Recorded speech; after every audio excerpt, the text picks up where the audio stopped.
Hello student, आज हम geometrical optics में रिफ्रैक्शन पढ़ेंगे और रिफ्रैक्शन के कुछ लेक्चर मैं ऑलरेडी पहले ले चुका हूँ। एक ट्रांसपेरेंट पैरेलल शीट होती है, उसके सामने अगर एक ऑब्जेक्ट को रखते हैं तो उसका शिफ्ट कितना होता है वो हमने कैलकुलेट किया था। अब उसके आगे बढ़ते हैं शिफ्ट से, तो उसी तरह की शिफ्ट की ही एप्लीकेशन डिस्कस कर रहे हैं।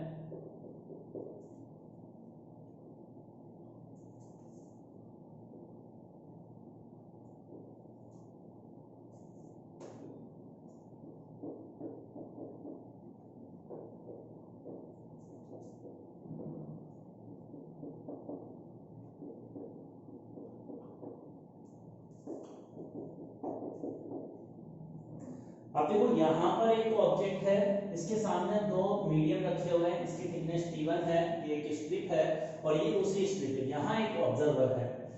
अब हमें निकालना है इस शिफ्ट से भी, इस ग्लास स्लैब से भी ऑब्जेक्ट का शिफ्ट होगा, इससे भी होगा, तो टोटल शिफ्ट कितना होगा वो निकालना है ऑब्जेक्ट का। और शिफ्ट का मतलब होता है इस ऑब्जर्वर को, ये ऑब्जेक्ट अगर देखेगा, ये इस ऑब्जेक्ट को वो ऑब्जर्वर देखेगा तो उस ऑब्जर्वर को ऑब्जेक्ट नहीं दिखाई देगा, उसकी इमेज दिखाई देगी। तो इमेज और ऑब्जेक्ट के बीच की जो डिस्टेंस होती है उसको हम कहते हैं शिफ्ट। अब यहाँ पर इस ग्लास स्लैब के इधर का मीडियम और इधर का मीडियम नहीं दे रखा ना, तो एज्यूम करके चलेंगे जब क्वेश्चन में नहीं गिवन होता है तो वैक्यूम है। क्वेश्चन में अगर कुछ मेंशन नहीं हो तो हम वैक्यूम कंसीडर करते हैं, एयर कंसीडर करते हैं। अब इससे शिफ्ट निकालने के लिए क्या करेंगे,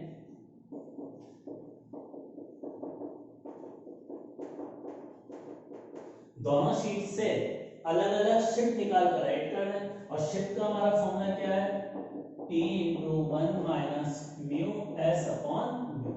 और म्यू एस तो यहाँ वैक्यूम का 1 दे रखा है, सराउंडिंग का रिफ्रैक्टिव इंडेक्स। अब इस फॉर्मूले से दोनों शीटों के अलग अलग निकाल कर ऐड कर दें, तो अब इससे अपना आंसर क्या आ जाएगा, डेल्टा एक्स का T1 × 1 माइनस,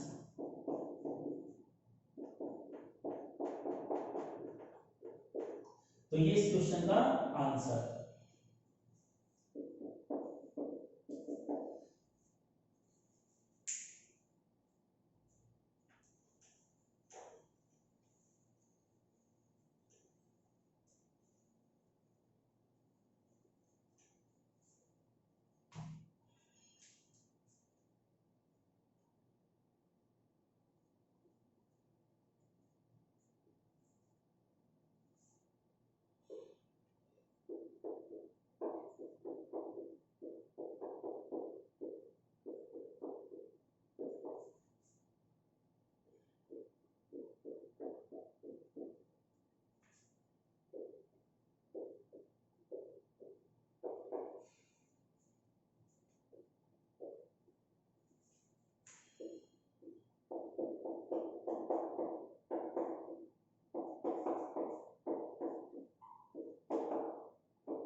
अच्छा देखिए, ये अगला एक फॉर्मूला डिस्कस कर रहा हूं। जैसे यहाँ एक ऑब्जेक्ट है हमारे पास और ये एक प्लेन बाउंड्री सरफेस है, इसके इधर का मीडियम अलग है, इसका इधर का मीडियम अलग है। अब ऑब्जर्वर इस रीजन में, म्यू नॉट का मतलब है refractive index of that medium in which observer situated. तो म्यू नॉट का मतलब क्या है, refractive index of medium of observer. Observer जिस मीडियम में है उस मीडियम का रिफ्रैक्टिव इंडेक्स है म्यू नॉट। क्लियर हुआ म्यू नॉट का मतलब। अब देखो यहाँ इस ऑब्जेक्ट में से निकलकर लाइट, इस ऑब्जेक्ट में से लाइट निकलेगी और ऑब्जर्वर के आई में जाएगी। तो देखो ऑब्जेक्ट से निकलेगी लाइट, ऐसे जाएगी, तो यहाँ रिफ्रैक्शन होगा ना, मीडियम चेंज हो रहा है। एक बार रिफ्रैक्शन यहाँ होगा, दूसरी बार यहाँ होगा, तीसरी बार यहाँ और फोर्थ बार यहाँ। इसके बाद लाइट इस ऑब्जर्वर के आई में जाएगी। तो टोटल यहाँ 4 इमेजेस बनेगी, 4 इमेजेस। और इस ऑब्जर्वर को तो जो लास्ट इमेज बनेगी 4 इमेज वो नजर आएगी। तो फोर्थ नंबर की जो इमेज इसको नजर आएगी, फोर्थ नंबर की जो इमेज आएगी वो हो सकता है यहाँ नजर आए, लेकिन इस सरफेस के इधर नजर तो फोर्थ नंबर की जो फाइनल इमेज होगी, अगर मैं यहां कंसीडर करता हूं कि यहां बनी, तो ये फोर्थ नंबर की जो इमेज है इसकी इस लास्ट वाली सर्कल AB से डिस्टेंस को हम डी अपरेंट कहते हैं। तो यहां जो डी अपरेंट है इसका मतलब है distance of final image from surface AB। तो डी अपरेंट का मतलब लिखो इस फॉर्मूले में, distance of final image from surface AB। तो AB सरफेस से जो फाइनल इमेज बनेगी उसकी डिस्टेंस है डी अपरेंट। ठीक है, अब इस फॉर्मूले को हम कैसे लाए, जैसे यहां एक बार इस पर हम प्लेन सरफेस वाला फॉर्मूला लगाएंगे। प्लेन सरफेस वाला फॉर्मूला क्या है, d2 बराबर d1 into mu2 upon mu1। ठीक है, तो प्लेन सरफेस इसकी पहली वाली प्लेन सरफेस इमेज बनाएगी, वो इमेज दूसरी सरफेस के लिए ऑब्जेक्ट की तरह काम करेगी, दूसरी सरफेस पर वापस यही फॉर्मूला लगाएंगे। इस तरह से ये फॉर्मूला 4 सरफेसेस पर लगाने के बाद सॉल्व करने पर ये आंसर आता है। तो ये डेरिवेशन आप अपने आप करना बहुत आसान है, इस फॉर्मूले को यूज करना 4 टाइम उससे ही है। और इसी तरह से यहाँ 4 बार रिफ्रैक्शन हो रहा है, लेकिन हो सकता है किसी क्वेश्चन में 10 बार हो, किसी में 2 बार हो, तो सबके लिए formula as it is applicable है। क्लियर? चलो इस पर एक क्वेश्चन हम डिस्कस करते हैं।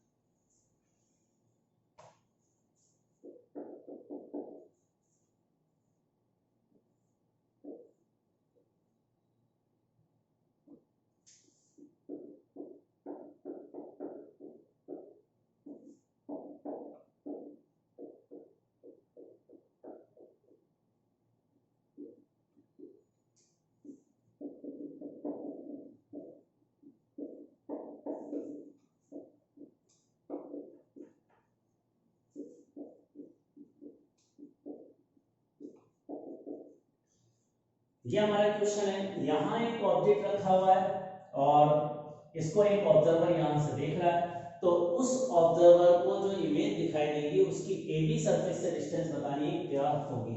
जो ये ऑब्जेक्ट यहाँ रखा हुआ है, इस ऑब्जेक्ट की AB सरफेस से तो डिस्टेंस है d1 प्लस d2, लेकिन हमें इमेज की डिस्टेंस बतानी है कहाँ होगी इमेज।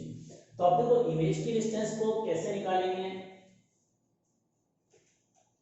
ये बताओ कितनी बार लाइट का रिफ्रैक्शन होगा।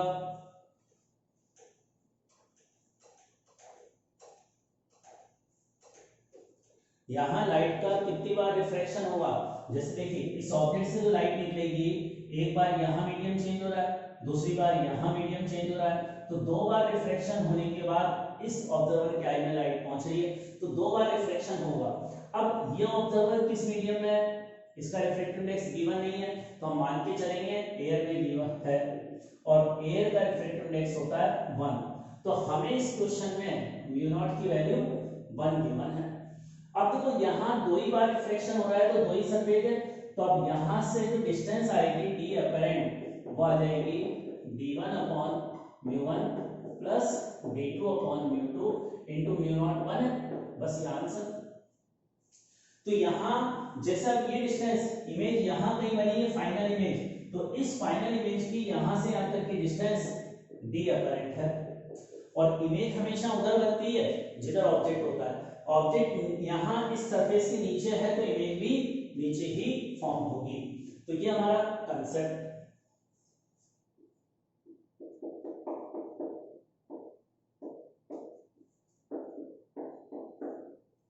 अगला टॉपिक है क्रिटिकल एंगल।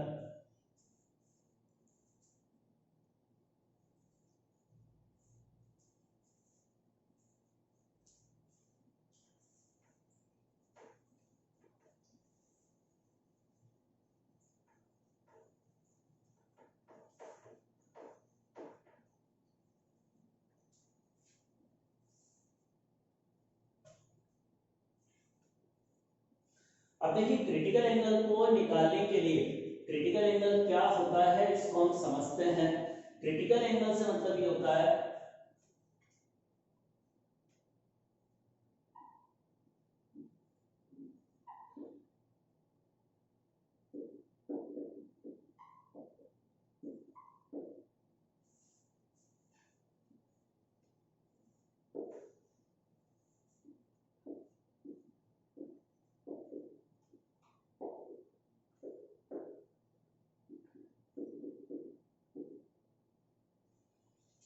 देखिए यहां पर ये डेंसर मीडियम है, डेंसर मीडियम में जो लाइट है, ये लाइट और ये इसका नॉर्मल, तो लाइट और नॉर्मल के बीच का जो एंगल डेंसर मीडियम में होता है, इस सी को क्रिटिकल एंगल कहते हैं।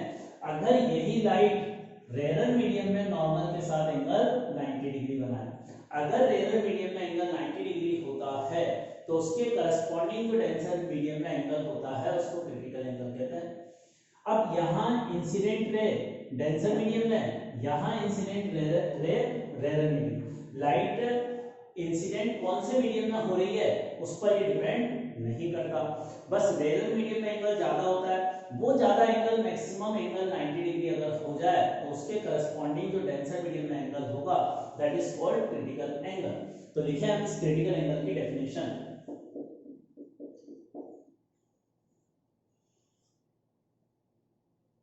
एंगल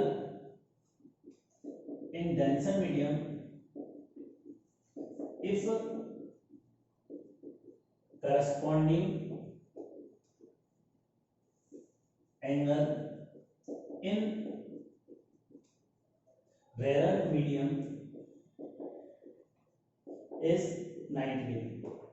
अगर रेयर मीडियम में एंगल 90 डिग्री है तो उसके करस्पॉन्डिंग डेंसर मीडियम में लाइट नॉर्मल से जो एंगल फॉर्म करती है that angle is called critical angle. तो ये तो क्रिटिकल एंगल की डेफिनेशन हो गई। अब इसकी वैल्यू फॉर्मूला निकाला हम, देखो डेंसर मीडियम का refractive index mu D, rare medium का म्यू आर। अब इस पॉइंट पर हम स्नेल्स लॉ लगा देते हैं। ए पॉइंट पर स्नेल्स लॉ की इक्वेशन क्या होगी, mu D into sin c is equal to mu R into sin 90 degree. अब यहां से अगर इसको सॉल्व करूंगा तो sin c की वैल्यू क्या आएगी, mu R upon mu D. तो ये क्रिटिकल एंगल को कैलकुलेट करने का फॉर्मूला हो गया, ये क्रिटिकल एंगल का कैलकुलेट करने का फॉर्मूला हो गया। अब इस फॉर्मूले पर question calculate critical angle for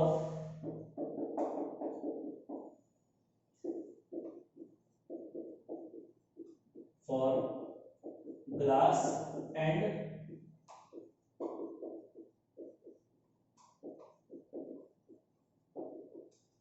water combination. देखो क्रिटिकल एंगल एक अकेले मीडियम के लिए डिफाइन नहीं होता, दो मीडियम के पेयर के लिए डिफाइन होता है। एक मीडियम रेयर होगा, दूसरा डेंसर होगा, और रेयर मीडियम वो होता है जिसका रिफ्रैक्टिव इंडेक्स कम हो। रिफ्रैक्टिव इंडेक्स रेयर मीडियम का कम होता है। दो मीडियम दे रखे हैं तो उनमें रेयर वो होगा जिसका रिफ्रैक्टिव इंडेक्स कम है। अब इसका क्रिटिकल एंगल हमें कैलकुलेट करना है, तो देखिए सॉल्यूशन। ग्लास जो होता है ना, इसका रिफ्रैक्टिव इंडेक्स होता है 3/2, बताया था मैंने स्टार्टिंग में।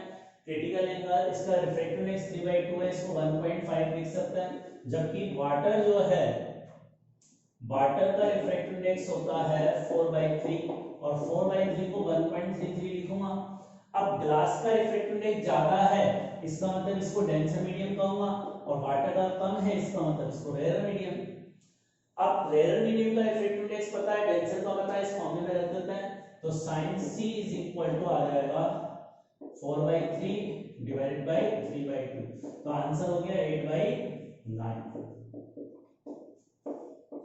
आंसर हम यहां भी दे सकते हैं, लेकिन अगर c की वैल्यू निकालनी है तो c का मतलब होगा sin इनवर्स 8/9, ये इसका आंसर होगा। इस तरह से हम आंसर को लिख सकते हैं, इस आंसर को इस तरह से लिखते हैं।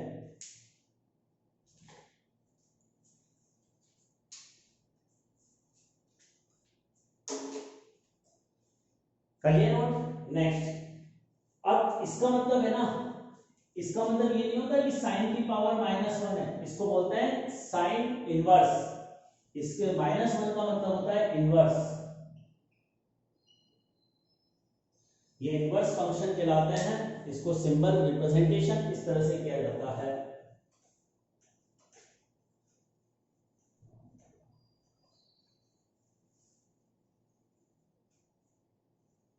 नेक्स्ट प्रॉब्लम,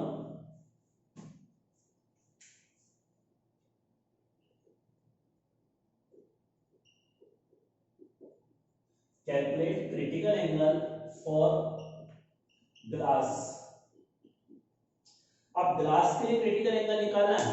अब देखो ग्लास के साथ दूसरा मीडियम हमें नहीं दे रखा। अगर एक सिंगल मीडियम दे दे क्वेश्चन में तो दूसरा मीडियम क्या लोगे, वैक्यूम, एयर कंसीडर करेंगे।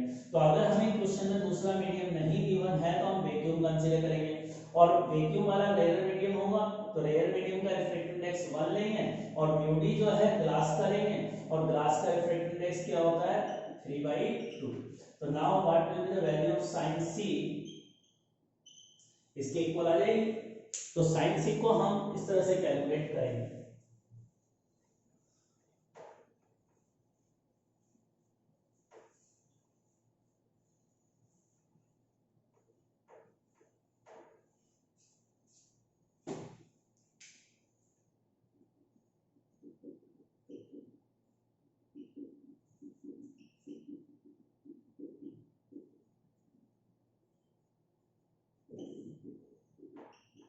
ये अपना आंसर आ गया। Critical angle is equal to this one sin inverse 2/3। तो अब इस तरह से हम इसको लिख सकते हैं sin c बराबर 1/μ।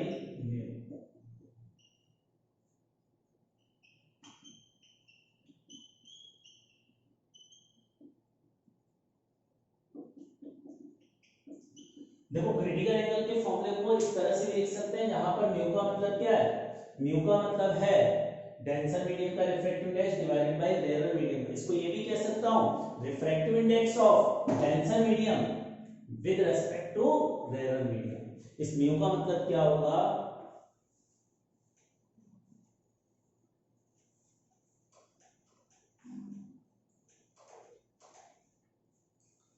यहां पर इस म्यू का मतलब होगा refractive index of denser medium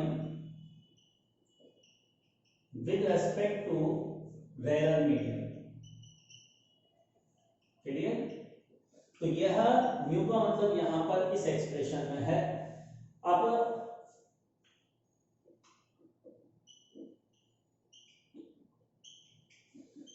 देखो विजिबल लाइट का मतलब क्या होता है, लाइट का बहुत बड़ा स्पेक्ट्रम होता है, visible, infrared, ultraviolet light, X rays, gamma rays, cosmic rays, radio wave, microwaves, ये सब। लेकिन अभी हम अपना फोकस विजिबल लाइट पर कर रहे हैं। तो विजिबल लाइट की जो वेवलेंथ होती है 4000 एंगस्ट्रॉम से लेकर 8000 एंगस्ट्रॉम के बीच होती है। विजिबल लाइट की जो वेवलेंथ है इस ऑर्डर की होती है, इसके बीच होती है।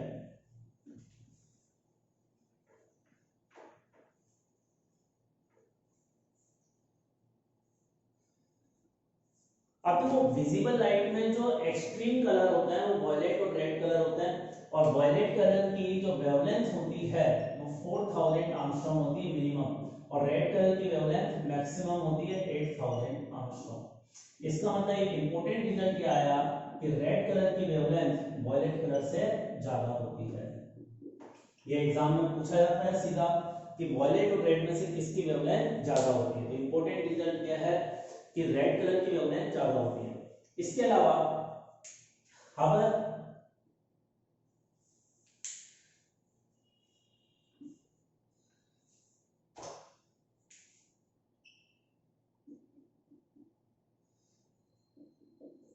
देखो एक ये भी इंपॉर्टेंट रिलेशन है कि किसी मीडियम का जो रिफ्रैक्टिव इंडेक्स होता है, किसी भी मीडियम का जो रिफ्रैक्टिव इंडेक्स होता है उसकी वेवलेंथ पर डिपेंड करता है। हमने अभी तक ये कहा था पानी का रिफ्रैक्टिव इंडेक्स 4/3 होता है, लेकिन ये पर्टिकुलर वेवलेंथ के लिए, कलर के लिए, जो येलो कलर है उसके लिए पानी का रिफ्रैक्टिव इंडेक्स 4/3 होता है, लेकिन हर कलर की वेवलेंथ अलग अलग है, तो हर कलर के लिए पानी का रिफ्रैक्टिव इंडेक्स सेम नहीं होगा। अलग अलग कलर के लिए पानी का रिफ्रैक्टिव इंडेक्स अलग अलग होगा।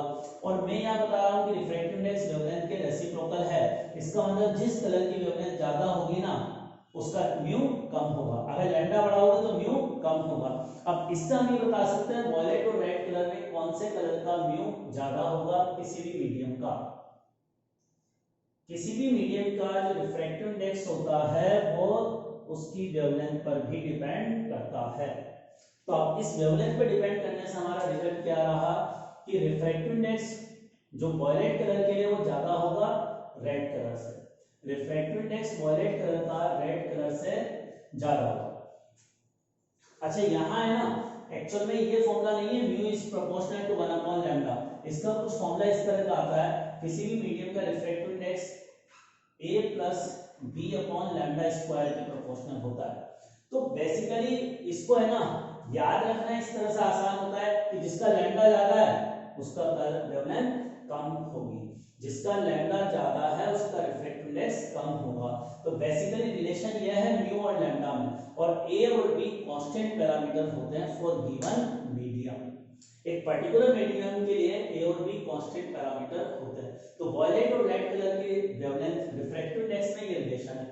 अब जैसे हमने अभी एक फॉर्मूला पढ़ा था sin c बराबर 1/μ, तो हम ये कह सकते हैं ना कि जो क्रिटिकल एंगल है किसी मीडियम के लिए वो भी वेवलेंथ पर डिपेंड करता है। अब यहाँ जिसका म्यू ज्यादा होगा उसके लिए क्रिटिकल एंगल कम होगा, और म्यू ज्यादा है वॉयलेट कलर के लिए, तो वॉयलेट कलर के लिए क्रिटिकल एंगल कम होगा, रेड कलर के लिए क्रिटिकल एंगल ज्यादा होगा। ये हमारे पास इंपॉर्टेंट कुछ रिलेशन आए करने से।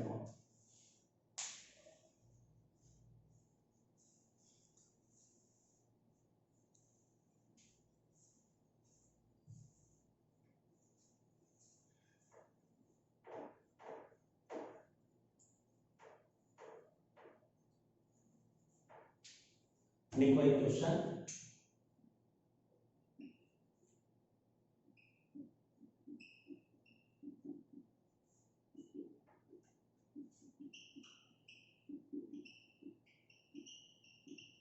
Calculate critical angle for diamond.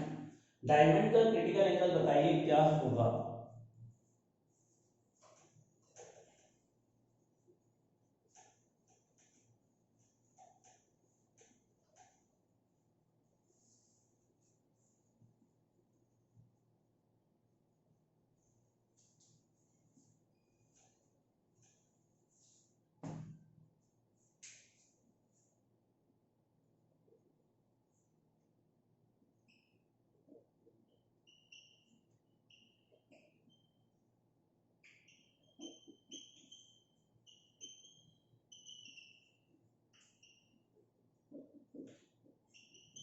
ये आंसर आ जाएगा। डायमंड का क्रिटिकल एंगल निकालना है तो दूसरा मीडियम हम वैक्यूम कंसीडर करेंगे, और डायमंड का खुद का रिफ्रैक्टिव इंडेक्स 2 होता है, तो हमने ये फॉर्मूला लगा दिया, हम म्यू की जगह 2 लिख देंगे तो आंसर 30 डिग्री के इक्वल हो गया।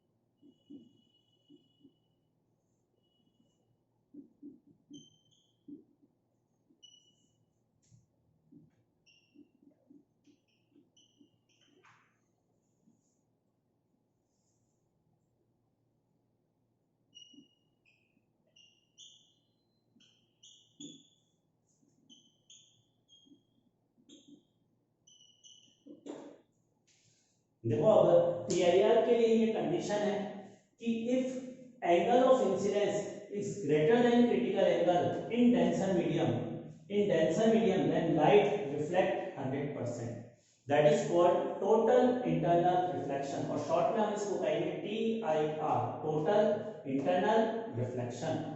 तो टोटल रिफ्लेक्शन इंटरनल रिफ्लेक्शन होने के लिए क्या कंडीशन है, पहली इंसिडेंट लाइट कौन सी मीडियम में होनी चाहिए, डेंसर मीडियम में, और दूसरी कंडीशन है angle of incidence should be greater than critical angle. तो ये दो इंपॉर्टेंट डेफिनेशन कंडीशंस होती है कि लाइट का PIR हो।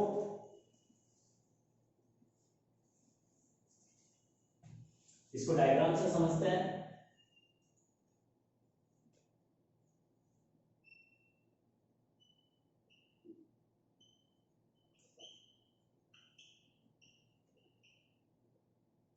आप देखो ये प्लेन सरफेस, इस पर लाइट ऐसे इंसिडेंट हुई और इंसिडेंट रे डेंसर मीडियम में है। अब डेंसर मीडियम में इसका angle of incidence critical angle से ज्यादा है, तो आप देखो यहाँ जो लाइट है इसका रिफ्लेक्शन होता है ना, यहाँ से आने के बाद लाइट दूसरे मीडियम में जाती है, लेकिन अगर ये कंडीशन होगी तो जो भी लाइट गिरेगी उसका 100% लाइट ऐसे रिफ्लेक्ट होगी, तो ये 100% लाइट रिफ्लेक्ट हो जाएगी।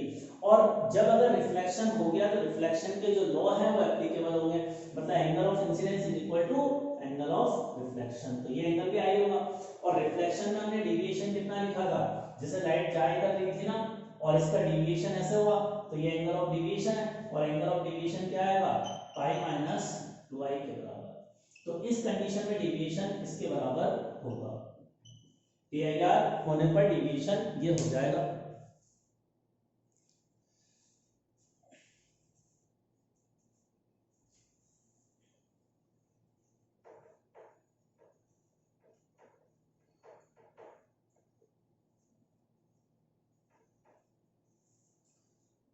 अब देखिए इसके बाद यहाँ TIR हो गया, TIR में total deviation pi minus 2i के इक्वल आ गया।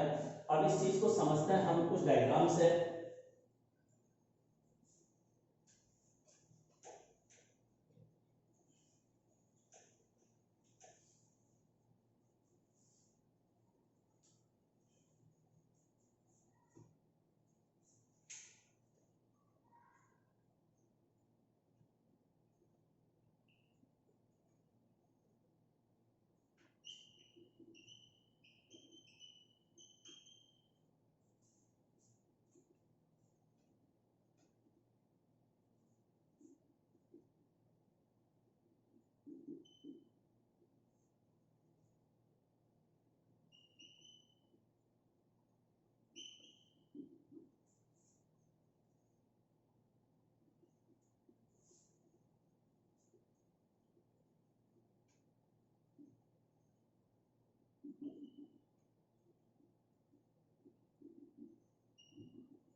करने इसको नोट।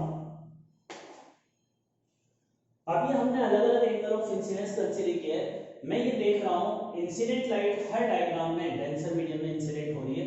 अब डेंसर मीडियम में जो लाइट इंसिडेंट हो रही है उसका एंगल ऑफ इंसिडेंस अगर मैं 0 से लेकर 90 तक बदलूं, 90 से ज्यादा तो हो नहीं सकता एंगल ऑफ इंसिडेंस, तो अगर एंगल ऑफ इंसिडेंस को 0 से 90 डिग्री तक चेंज करूंगा तो डेविएशन में किस तरह से चेंज होगा वो मैं यहाँ डिस्कस कर रहा हूँ। तो देखिए अब इसमें जब एंगल ऑफ इंसिडेंस 0 होगा मतलब नॉर्मल इंसिडेंट होगा तो नॉर्मली रिफ्रैक्ट होगी, तो इसमें कोई डेविएशन नहीं होगा। तो अभी डेविएशन 0 है ना, जब i 0 है और i की वैल्यू 0 से ज्यादा हो गई तो डेविएशन नॉन जीरो है। इसका मतलब क्या हुआ, i बढ़ाने पर डेविएशन बढ़ता है। तो i बढ़ाने पर डेविएशन बढ़ रहा है, इस तरह का ग्राफ हो रहा है। अब यहाँ पहले 3 डायग्राम में तो लाइट का रिफ्रैक्शन हो रहा है, यहां भी लाइट का रिफ्रैक्शन है, ये एंगल ऑफ रिफ्रैक्शन 90 डिग्री है। अगर रिफ्लेक्शन होता तो लाइट में तो ये रिटर्न होती और सेम एंगल पर रिटर्न होती। तो यहाँ पहले 3 डायग्राम में रिफ्रैक्शन हो रहा है, रिफ्रैक्शन का डेविएशन का फॉर्मूला r माइनस आई होता है, बड़े में से छोटा एंगल सबट्रैक्ट कर देते हैं। यहाँ ये बड़ा रिफ्रैक्शन एंगल 90 है और एंगल ऑफ इंसिडेंस c है, तो 90 डिग्री माइनस c डेविएशन हो गया। लेकिन इस फोर्थ वाले केस में एंगल ऑफ इंसिडेंस c से ज्यादा है तो लाइट का TIR होगा, और TIR में डेविएशन का फॉर्मूला पाई माइनस 2i के बराबर होता है। अब इसमें हम ग्राफ प्लॉट करेंगे, कैसा आएगा।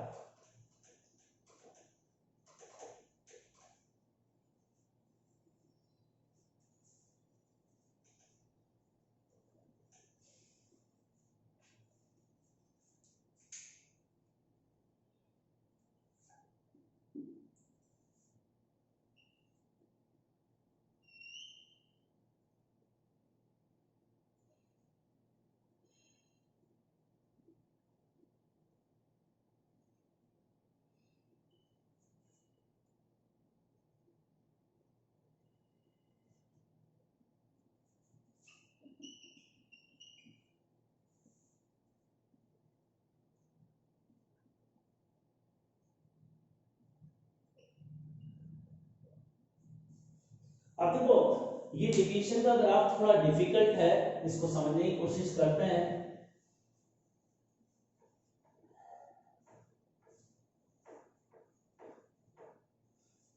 अब ये ग्राफ कैसे है, जब तक एंगल ऑफ इंसिडेंस इस रीजन में क्या था, एंगल ऑफ इंसिडेंस जो था वो c से कम था या बराबर था, और इसमें डेविएशन आया था r माइनस आई, और इस रीजन में जो है एंगल ऑफ इंसिडेंस c से ग्रेटर है और डेविएशन आया पाई माइनस 2i, और पाई माइनस 2i का ग्राफ देखूंगा तो डेविएशन की सिंगल पावर, आई की भी सिंगल पावर, जब दोनों वेरिएबल की सिंगल पावर होती है तो ग्राफ स्ट्रेट लाइन होता है, तो इस स्ट्रेट लाइन है, और इस स्ट्रेट लाइन का स्लोप -2 के बराबर है, इस स्ट्रेट लाइन का स्लोप कितना है, -2 के बराबर।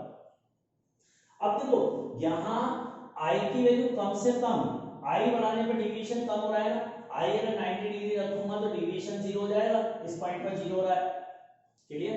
अब i की अगर मैं मिनिमम वैल्यू रखूं, i की वैल्यू ये रखूं c प्लस 0.0000 समथिंग, तो इसमें c से हल्की सी ज्यादा है, तो क्या होगा, टीआईआर होगा डेविएशन, लेकिन ये कैलकुलेशन पर्पस से i की वैल्यू ऑलमोस्ट c के बराबर है ना। अब अगर i या c रखूंगा तो डेविएशन क्या आएगा, पाई माइनस 2c, तो ये मैक्सिमम डेविएशन है, इस वाले केस में जो मैक्सिमम डेविएशन लाइट का होगा वो पाई माइनस 2c के बराबर होगा। अब यहाँ डेविएशन ये है, देखो यहां से यहां तक लाइट का रिफ्रैक्शन हो रहा है, इस वाले केस में लाइट का रिफ्रैक्शन हो रहा है और इसमें रिफ्लेक्शन हो रहा है, टीआईआर हो रहा है।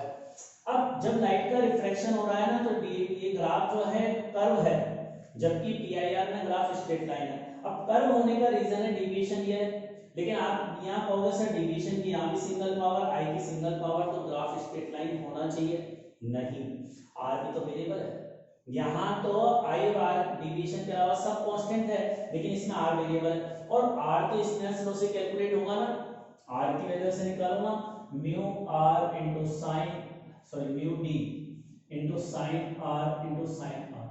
अब यहां से जो आर आएगा आई के फंक्शन में साइनोसॉइडल ग्राफ होगा, तो साइनोसॉइडल ग्राफ का मतलब इस तरह का कर्व आता है, ठीक है, ये इस तरह का कर्व, तो ये कंप्लीट ग्राफ हो गया।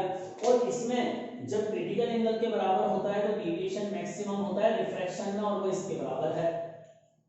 ओरिजिन से ग्राफ स्टार्ट होगा, क्योंकि मैंने अभी पिछले डायग्राम में बनाया था i बराबर 0 पर डेविएशन 0 होता है।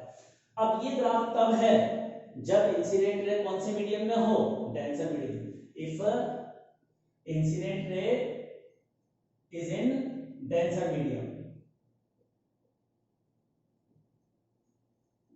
अब सेकंड केस हम कंसीडर करते हैं, if incident ray in rare medium. अगर इंसिडेंट रे रेयर मीडियम में है तो कभी लाइट का टीआईआर नहीं होगा, और लाइट का टीआईआर नहीं होने पर उसमें जो ग्राफ आएगा एंगल ऑफ इंसिडेंस और डेविएशन में हमेशा रिफ्रैक्शन होगा, और रिफ्रैक्शन में डेविएशन का ग्राफ कुछ इस तरह का आएगा। इसका थोड़ा सा कर्वेचर अलग है, इसका कर्वेचर इस तरह का है, इसका कर्वेचर इस तरह का है, तो इसमें तो स्लोप, इस ग्राफ का स्लोप जो है डिक्रीजिंग है, आई इंक्रीज करने के साथ इस ग्राफ का स्लोप क्या हो रहा है, डिक्रीज हो रहा है, और इसमें आई बढ़ाने पर स्लोप इंक्रीज हो रहा है। ये मेजर डिफरेंस है दोनों ग्राफ में, कर लें इसको राउंड, ठीक है। आज के लिए यही बहुत है, थैंक यू।